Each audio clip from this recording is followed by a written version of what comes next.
ओम महालक्ष्म्यै नमः। ओम धनवंत्यै नमः। ओम यमाय नमः। दर्शक मित्रों, आज हम एक विशेष पर्व, सभी लोग इस पर्व को याद करते हैं और प्रतीक्षा वर्ष भर रहती है। जीवन के अंदर उमंग आनंद की अनुभूति है, क्योंकि यह पर्व प्रत्येक व्यक्ति से जुड़ा हुआ पर्व, व्यापार से जुड़ा हुआ, स्वास्थ्य से जुड़ा हुआ, मोक्ष से जुड़ा हुआ यह पर्व है। यानी कौन सा पर्व? धन त्रयोदशी धनवंतरी जयंती। दीपावली से 2 दिन पूर्व आती है। यह पर्व आते ही प्रत्येक घर के अंदर उमंग होता है, आनंद होता है, उत्साह होता है। लेकिन आजकल पर्व त्योहारों का रूप बदल गया है। धनतेरस आएगी, हम लोग नई वस्तु खरीदेंगे, सोना खरीदेंगे, चांदी खरीदेंगे। खरीदनी चाहिए, अच्छी बात है, लेकिन केवल धन खरीदने का पर्व नहीं है। इस पर्व का संबंध स्वास्थ्य के साथ में भी है। इस पर्व का संबंध व्यापार के साथ में भी है। इस पर्व का संबंध अपने जीवन यानी मोक्ष के साथ में भी है, क्योंकि इस पर्व का संबंध यम के साथ में है। इस पर्व का संबंध धनवंतरी यानी स्वास्थ्य के देवता के साथ में है। इस पर्व का संबंध महालक्ष्मी के साथ में, व्यापार के साथ में है। तो केवल धन खरीदना इतना ही इस पर्व का महत्व नहीं है। यह पर्व कब आता है? तो कार्तिक कृष्ण त्रयोदशी के दिन, कहीं कहीं अश्विन कृष्ण त्रयोदशी, कार्तिक कृष्ण त्रयोदशी के दिन दीपावली से 2 दिन पूर्व यह पर्व आता है। ज्योतिष में, अध्यात्म के इसका विशेष महत्व है। इसलिए लोग इस दिन इतनी वस्तु खरीदते हैं कि पूछो मत। इस पर्व का महत्व है, वो है धन त्रयोदशी, नाम के साथ में जुड़ा हुआ है। धनवंतरी जयंती नाम के साथ में जुड़ा हुआ है। तो सन 2025 में कब है? कार्तिक कृष्ण द्वादशी, शनिवार दिनांक 18 अक्टूबर 2025 के दिन धन त्रयोदशी है। अब त्रयोदशी बोलते हैं और द्वादशी के आ रही है, तो सूर्योदय के समय द्वादशी है। दिन में 12:20 तक 18 तारीख को द्वादशी है, और उसके बाद में त्रयोदशी लग जाएगी, और 19 तारीख को दिन में 1:52 तक त्रयोदशी है। यानी इस पर्व का जो संबंध है वो सायंकालीन वेला, प्रदोष वेला, गौधुलिक वेला के समय जब त्रयोदशी होती है, तब धन त्रयोदशी पर्व मनाना चाहिए, ऐसा निर्णय सिंधु आदि ग्रंथों में लिखा हुआ है। तो इसलिए इस वर्ष द्वादशी के साथ में त्रयोदशी का जो संयोग हो रहा है वो कब हो रहा है? तो कहते हैं उत्तरा फाल्गुनी नक्षत्र का संयोग है। ब्रह्म नाम का जो योग है उसका संबंध है, शनिवार है, और त्रयोदशी सायंकालीन वेला के अंदर प्रदोष वेला में 18 तारीख को आ रही है। इसलिए 18 अक्टूबर शनिवार को यह पर्व हम सबको मनाना है और मनाना चाहिए।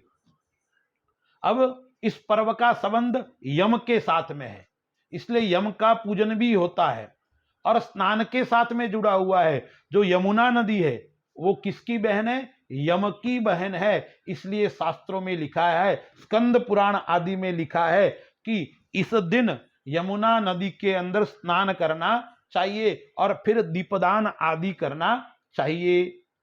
अब कैसे करना चाहिए? तो क्या है, यमुना नदी के अंदर स्नान करना चाहिए। अब आप अपने घर के अंदर बैठे हो तो यमुना नदी नहीं है, यदि संभव हो तो यमुना नदी के किनारे जाकर दीपदान आदि करना चाहिए, स्नान आदि करना चाहिए। घर के अंदर हो तो यमुना नदी को याद करते हुए ओम यमुनायै नमः उस नाम को बोलते हुए आपको स्नान करना चाहिए और दीपदान भी करना चाहिए। अब दीपदान कब करना चाहिए? तो सायंकालीन वेला में इसका विशेष महत्व है, रात्रिकालीन वेला में इसका विशेष महत्व है, गौधुलिक वेला के अंदर इसका विशेष महत्व है।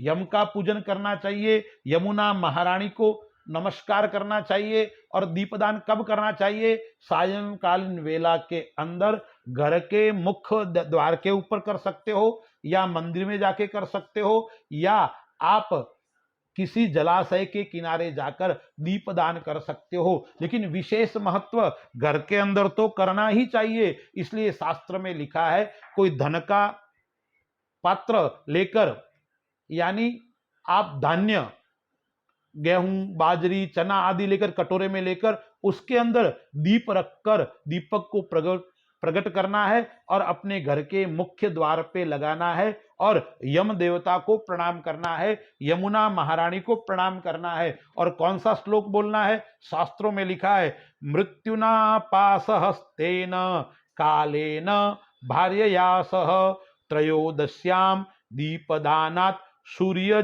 प्रियतामिति। यानी यह श्लोक बोलकर उनको प्रणाम करना है और नमस्कार करना है। दीपदान करते वक्त भी कौन सा श्लोक बोलना है? कार्तिकस्यासिते पक्षे त्रयोदश्याम निशामुखे यमदीपम बहिर्दद्याद अपमृत्युर्विनश्यति। दीपदान करने से अकाल मृत्यु से हम दूर हो जाते हैं, यानी मृत्यु का भय, यम का भय हमें नहीं सताता है। तो यह तो यम पूजन का और दीपदान का मैंने बताया। उसके बाद में मैं बता रहा हूं आपको धनवंतरी जयंती। आपको पता है धनवंतरी का जन्मोत्सव है, यानी आयुर्वेद के प्रणेता, आयुर्वेद शास्त्र के प्रणेता भगवान धनवंतरी का जन्म इसी दिन इसी समय हुआ था, सायंकालीन वेला के अंदर। जब समुद्र मंथन हुआ, देव और दानवों ने समुद्र मंथन किया, तो भगवान धनवंतरी कलश लेकर प्रकट हुए थे और तब से धनवंतरी का पूजन होता है। जो व्यक्ति बीमार रहता है, जो व्यक्ति स्वस्थ नहीं है, कोई न कोई बीमारी से ग्रसित है, ऐसे व्यक्तियों को और सब लोगों को करना चाहिए, क्योंकि धनवंतरी ने हमें आयुर्वेद शास्त्र दिया है, इसलिए हम उनके ऋणी हैं। इसलिए प्रत्येक व्यक्ति को धनवंतरी भगवान का पूजन करना चाहिए और आरोग्यता के लिए प्रार्थना करनी चाहिए। हमें भी आरोग्यता प्रदान करावे और हमारे परिवार एवं समाज और राष्ट्र का कल्याण हो, इसलिए धनवंतरी का पूजन करना चाहिए। इस दिन धनवंतरी पूजन का विशेष महत्व है। तो पहले यम पूजन, दीपदान और धनवंतरी, और साथ में महालक्ष्मी का पूजन, धन त्रयोदशी और नई वस्तु खरीदने का मुहूर्त। इस दिन क्या क्या नया खरीदना चाहिए? आप सुवर्ण खरीद सकते हो, चांदी खरीद सकते हो, तांबा खरीद सकते हैं, यानी धातु, नई धातु खरीदनी चाहिए। आजकल तो लोग प्लास्टिक भी खरीद रहे हैं, लोह भी खरीद रहे हैं, ऐसा शास्त्रों में कोई इसका विशेष महत्व नहीं है। महत्व है सोना, चांदी और तांबा, इस प्रकार की वस्तु खरीदने का, या हीरा जवेरात उस प्रकार की वस्तु खरीदने का विशेष महत्व शास्त्रों के अंदर बताया गया है। मैं एक वीडियो और बनाऊंगा कि कौन सी राशि वालों को क्या क्या वस्तु खरीदनी चाहिए, उसका भी एक अलग से वीडियो बनाकर मैं YouTube पर डालूंगा। दर्शक मित्रों, तो यह भगवती महालक्ष्मी का पूजन का समय भी है। तो इस दिन कैसे करना चाहिए, क्या करना चाहिए, कौन सी वस्तु खरीदनी चाहिए, तो मैंने आपको बता दी, सोना, चांदी, तांबा आदि खरीदना चाहिए। अब हमें नया झाड़ू भी खरीदना चाहिए, नए वस्त्र आदि भी उस दिन हम खरीद सकते हैं। इसके अलावा पूजा का मुहूर्त का समय कब है? तो उस दिन शनिवार है, तो धनवंतरी का पूजन, धन त्रयोदशी का जो हम पूजन आदि करते हैं, उसका समय है, वो दिन का भी है और सायंकालीन वेला के अंदर भी उसका समय उत्तम और श्रेष्ठ है। पहले तो अभिजीत मुहूर्त है, वो दिन में 11:43 से लेकर 12:29 तक है। इस समय आप महालक्ष्मी का पूजन कर सकते हो, नई वस्तु आदि खरीद सकते हो। इसके अलावा आप स्थिर लग्न, कुंभ लग्न है, वो 3 बजे से लेकर 4:37 तक दिवा है, उस समय भी आप पूजन कर सकते हो और आप खरीद सकते हो। इसके अलावा सायंकालीन वेला के अंदर प्रदोष वेला, गौधुलिक वेला, शाम को 5:48, साथ में वृषभ लग्न भी आ जाएगा, तो 9:33 तक पूजन खरीदारी के लिए श्रेष्ठ और उत्तम मुहूर्त है। रात्रि को 2 बजे से 4 बजे तक भी स्थिर सिंह लग्न है, उसके अंदर भी आप पूजन कर सकते हो भगवान धनवंतरी का, भगवती महालक्ष्मी का। अपनी फैक्ट्री आदि के अंदर आप पूजन यजन कर सकते हो। अब आपको मैं बता रहा हूं पूजन कैसे करना चाहिए। ये विस्तार से वीडियो बन जाए, इसलिए मैं शॉर्ट्स में आपको केवल सूक्ष्म रूप में बता रहा हूं। आप व्यापार स्थान पे पूजन करते हो या आप घर के अंदर पूजन करते हो, तो आपको सुंदर जगह का चयन करना चाहिए और उसके बाद में उस जगह को साफ करके गंगाजल आदि से शुद्ध करके अच्छे सुंदर आसन बिछाकर वहां पे अपन को पूजा करनी चाहिए। पूजा करते वक्त ध्यान कौन सा रखना चाहिए, 2-4 चीजों मैं आपको बताता हूं, आप उसके ऊपर विशेष चिंतन करें। पहले तो हमें किस ओर बैठना है, कौन सी दिशा में बैठना है, उसका ध्यान हमें होना चाहिए।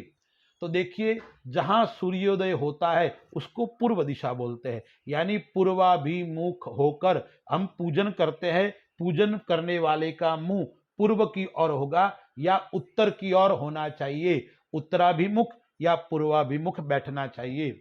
एक चौकी रखनी चाहिए, उसके ऊपर सुंदर आसन आदि बिठाकर भगवती महालक्ष्मी को, धनवंतरी को स्थापित करना चाहिए। एक और घी का दीपक, एक और तेल का दीपक और पंचामृत, प्रसाद, पुष्प, फल, कुमकुम, मौली, चावल, धूप, दीप, नैवेद्य आदि एकत्रित करके भगवान का पूजन करना चाहिए और भगवान से आशीर्वाद मांगना चाहिए। भगवान धनवंतरी, कुबेर का पूजन और महालक्ष्मी का पूजन करना चाहिए। इस प्रकार से यदि हम करेंगे तो हमारे धनवंतरी पर्व का जो महत्व है वो महत्व सार्थक होगा और हम शास्त्र के अनुसार संभव हो तो अच्छे विद्वान ब्राह्मण को बुलाकर आपको पूजन यजन आदि करना चाहिए। तो मैंने ये संक्षिप्त में आपको यह विधि बताई। यदि आप करोगे तो भगवती महालक्ष्मी का आशीर्वाद आपको प्राप्त होगा, भगवान धनवंतरी का आशीर्वाद आपको प्राप्त होगा और आपके जीवन के अंदर सुख